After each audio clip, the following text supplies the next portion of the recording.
Depuis des semaines, des manifestants à Kidal, bastion Touareg dans le nord du Mali, se réunissent pour exiger le départ des militaires français de la force Barkhane, accusés de brutalité lors de leurs interventions contre des présumés djihadistes au début du mois d'octobre dernier. Un groupe de femmes, pour la plupart des veuves, s'est joint à la manifestation. Elles ont lancé des pierres sur les camps de la base française et de la mission onusienne au Mali. Pour ces protestataires, les forces de maintien de la paix ont perdu leur crédibilité et doivent quitter le territoire.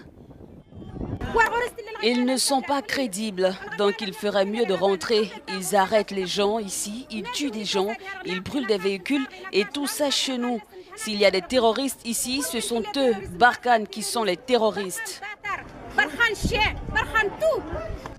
Dans ce contexte d'instabilité et de violence, quelques résidentes de Kidal pensent à faire oublier le chaos.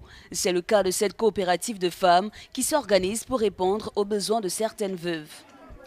Le but de l'association, c'est d'aider les veuves et les orphelins. Notre objectif principal, c'est de les aider à tous les niveaux. L'éducation, le logement, la nourriture, c'est pour cela que nous sommes ici.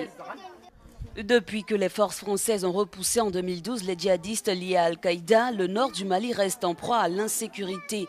Au moins 100 000 personnes ont fui le conflit et se sont réfugiées au Burkina Faso voisin.